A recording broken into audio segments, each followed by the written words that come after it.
COVID-19 ini, terus lu mengecilkan diri lu bahwa lu selalu mempertanyakan, "Lah gue ini siapa?" Gitu kan. "Gue cuma orang biasa," dan lain sebagainya macamnya, nggak usah berpikir kayak gitu loh. Bagi gua ya, ya apa yang bisa lu lakukan hari ini ya lakuin gitu loh. Meskipun selamat malam, balik lagi di Saskara, channel informatif, edukatif, ya bersama gua, Aul. Terus di sini ada Tarjo, ada Riza, kita bersama-sama buat konten yang sifatnya untuk edukasi. Ya, kali ini gue mau bahas tentang yang lagi viral hari ini, yang jadi keresahan masyarakat baik di Indonesia maupun di penjuru dunia, yaitu tentang coronavirus atau biasa kita sebut COVID-19. Nah, eee, sebenarnya banyak juga sih kadang yang bertanya-tanya, apa sih coronavirus itu, ya kan? Eee, gue jelasin sedikit ya, mungkin ya bukan ahlinya tapi kita sharing aja. Ya, coronavirus itu adalah virus yang menyerang sistem pernapasan, terus gejalanya itu ditandai dengan demam 2 sampai 3 hari atau bahkan lebih. Nah, selanjutnya dia bisa menyerang pernapasan atau bahkan lebih parahnya lagi itu bisa menyebabkan kematian. Seperti yang kita lihat hari ini di media-media, banyak juga kan, korban-korban yang yang sampai kehilangan nyawanya karena virus ini, dan penyebaran virus ini tuh sangat cepat banget gitu. Jadi ini kenapa menjadi keresahan bersama ya, karena memang virusnya ini nyebarnya cepat banget. Nah, gua mau sharing juga nih, sebenarnya eee, keadaan-keadaan kayak gini itu gak sekali gitu loh. Ya beberapa abad terakhir memang dunia mengalami keadaan-keadaan yang seperti ini gitu. Kayak contohnya tahun 1720 itu ada, pandemi juga, virus juga, namanya virus pes, itu dia di Perancis. Waktu itu tahun 1720 virus itu bisa menewaskan 100.000 orang di wilayah Perancis dan sekitarnya. Terus lanjut lanjut di tahun 1820. Nah, 1820 ini Indonesia juga pernah kena virus juga namanya virus kolera. Itu mayoritas yang terserang itu orang-orang Pulau Jawa, terus sampai ke penyebarannya itu Thailand, Filipina, dan selanjutnya ke Eropa. Nah, virus ini juga hampir juga korban jiwanya menewaskan 100.000 orang. Terus lanjut tahun 1818 sampai 1820 di Kanada juga ada, kita kenal virus influenza. Kalau ini mungkin teman-teman udah sering dengar ya.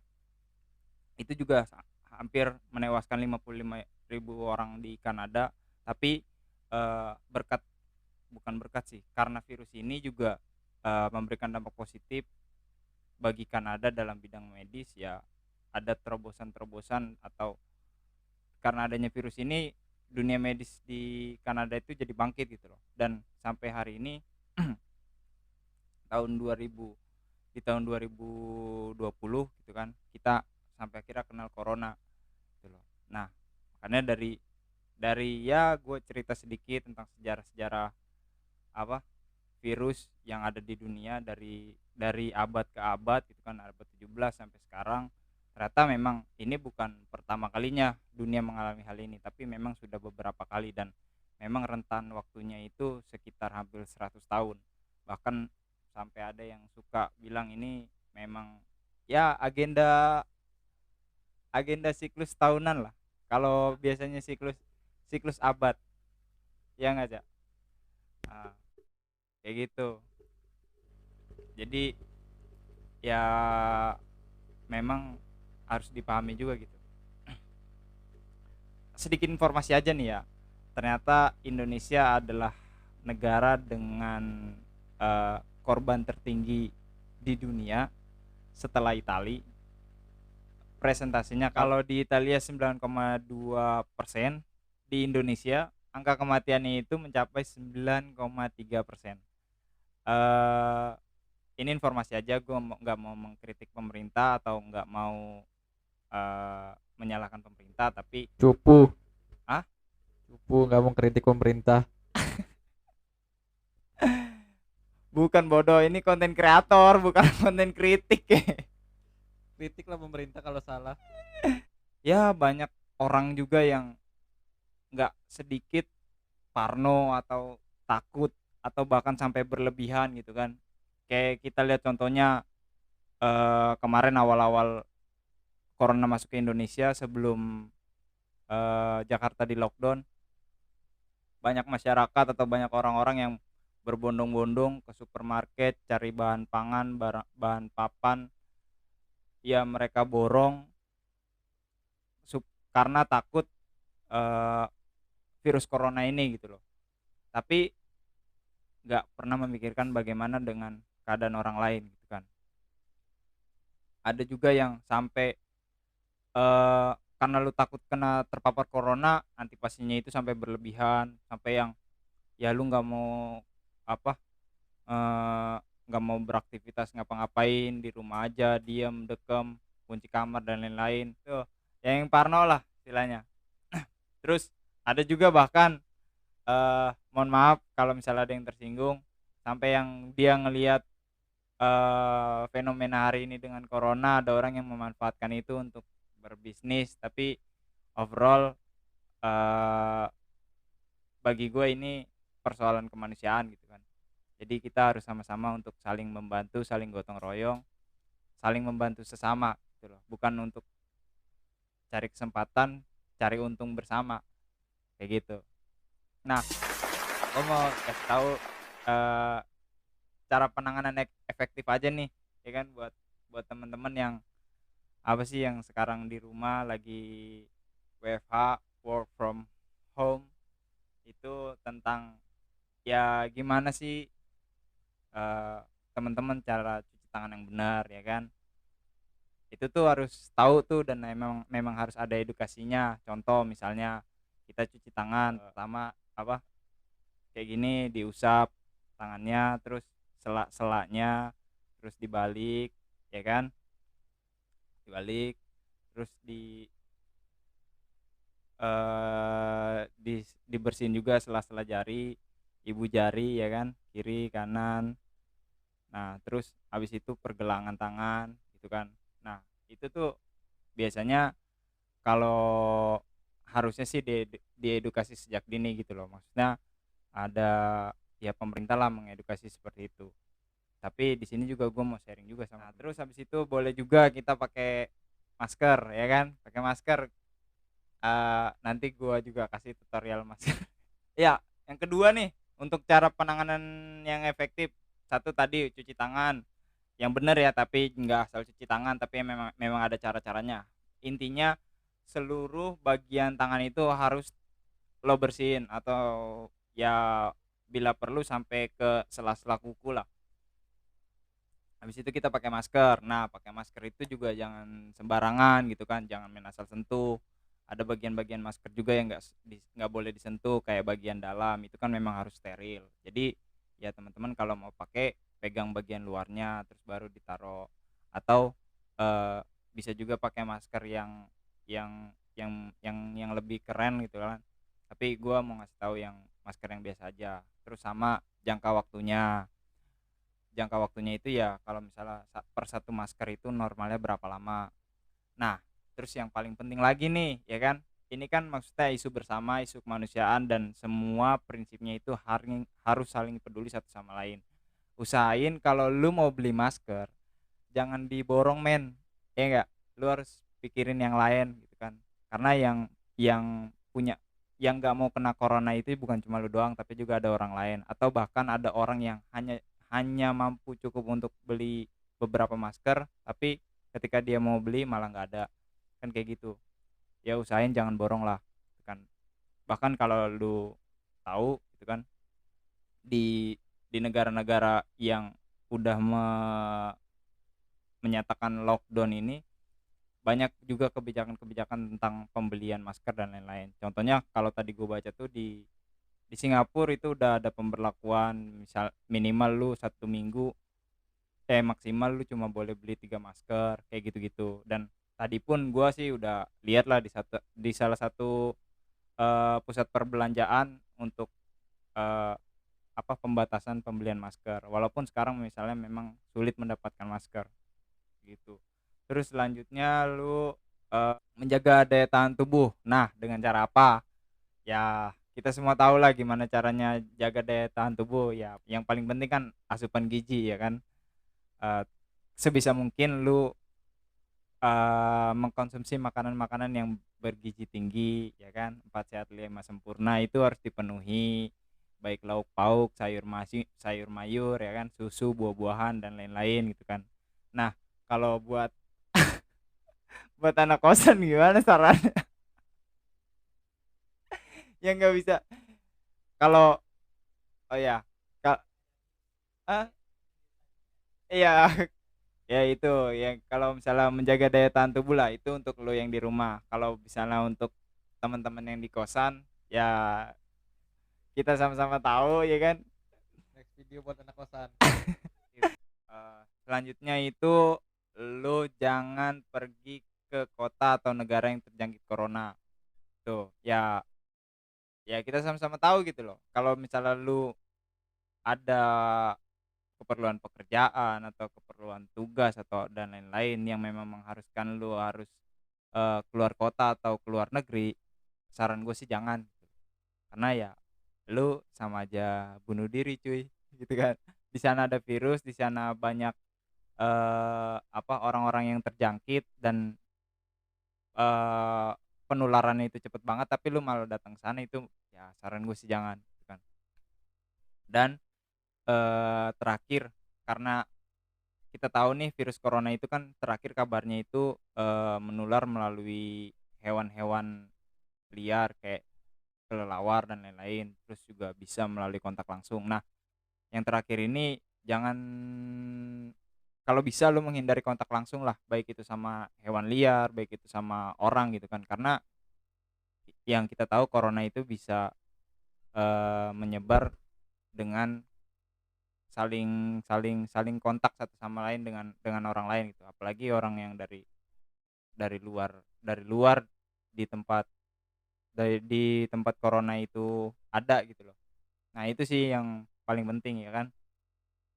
Nah, terus baru-baru ini nih ya kan pemerintah menerapkan social distancing. Apa sih sebenarnya social distancing itu kan? Mungkin ya masyarakat awam kayak gua, kayak Rija, kayak lu Jo ya kan masih belum tahu nih social distancing itu apa ya kan.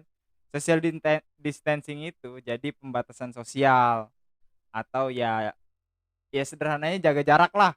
Misalnya lu misal ketemu orang salaman, lu ketemu orang tos ya kan.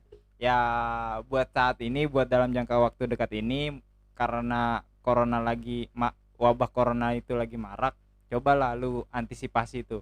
Misalnya ketemu orang ya kan, lu jangan salaman tapi pakai siku ya kan.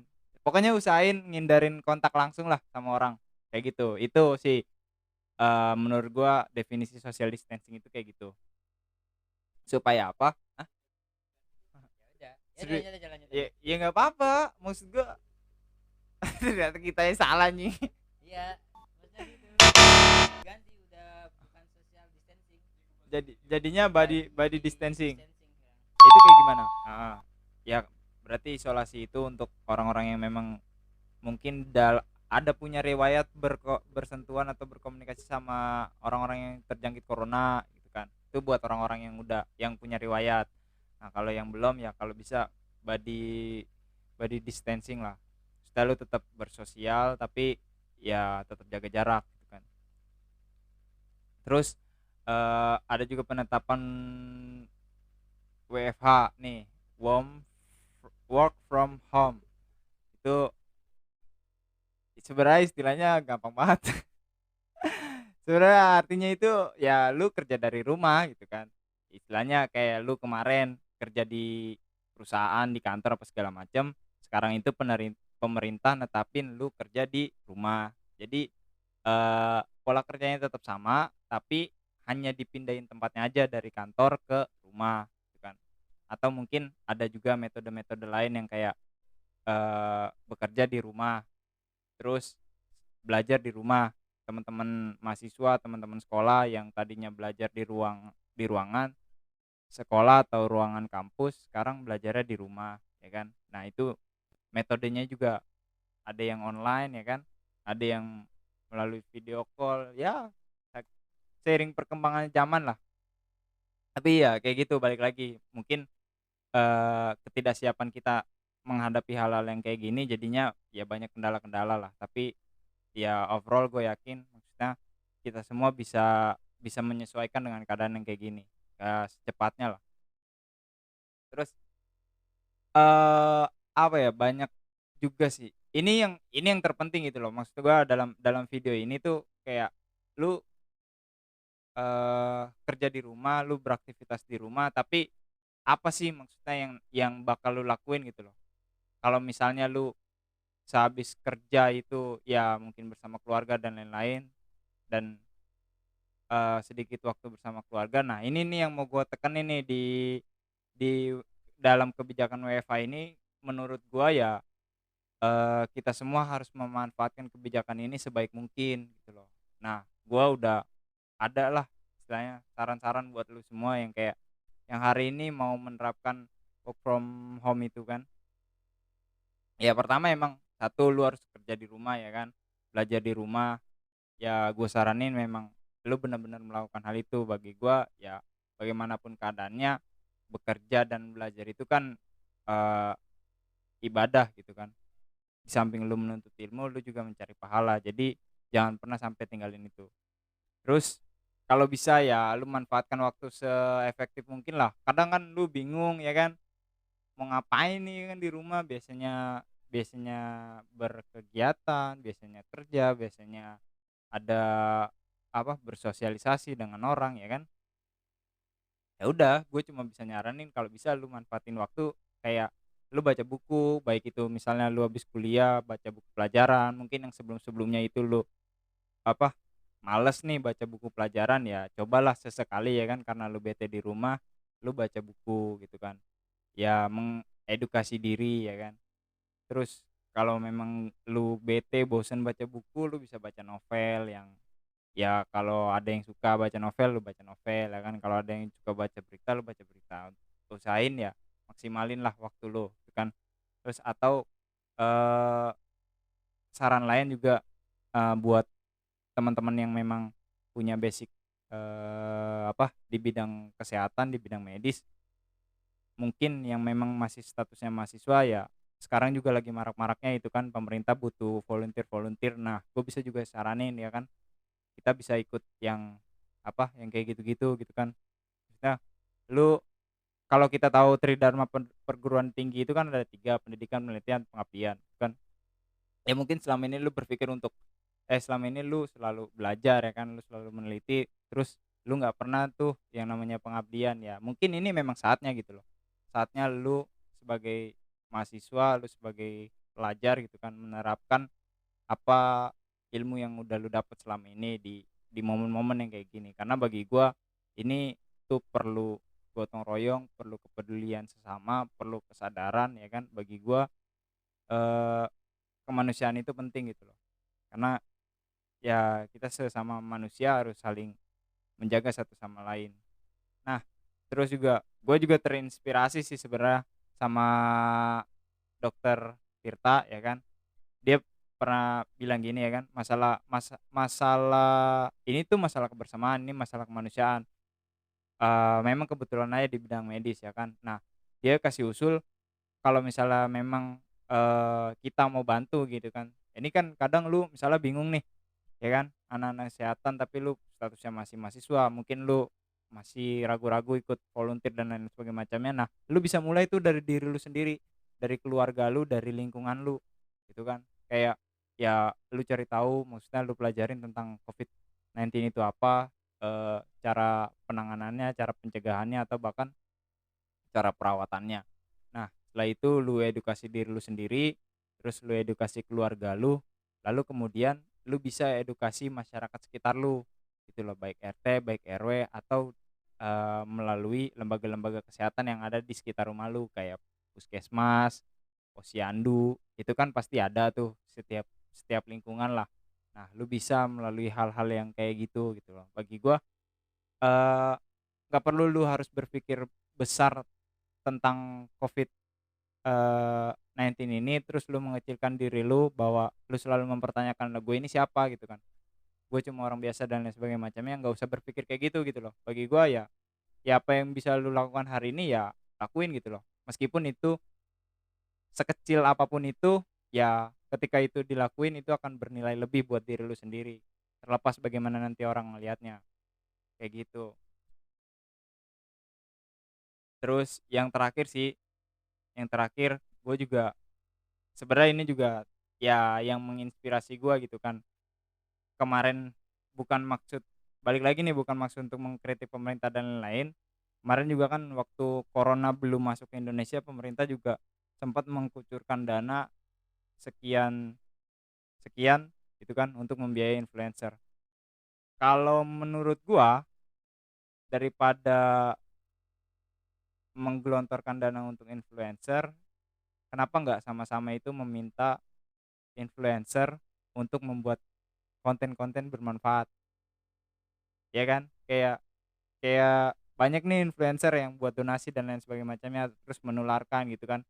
Lalu kenapa gitu loh, kenapa lu nggak menjadi influencer juga gitu kan? Maksudnya nggak memberikan dampak positif buat orang-orang di sekitar lo gitu kan. Nah, ini juga nih yang maksud gue, yang terpikir di kepala gue, kenapa nggak gue juga yang harus apa, kasih kasih edukasi dan lain-lain, walaupun memang ya setidaknya mungkin ini bisa mengisi waktu luang gue gitu loh, daripada gue gabut nggak ngapa-ngapain dan lain sebagainya macamnya ya kan, antisosial. Ini bisa jadi salah satu bentuk kepedulian kita terhadap orang lain. Gua lihat juga ya, mungkin ada yang mempertanyakan, mana bentuk nyatanya? Ya memang nggak terlihat bentuk nyatanya, kita kita kasih seberapa seberapa besar, bantuan kita dan lain-lain. Tapi dengan kalau menurut gua dengan kayak gini tuh lu di tengah wabah yang marak di seluruh dunia, psikologis orang itu down, banyak mental-mental orang yang down, gak semua orang itu punya mental untuk berjuang gitu kan.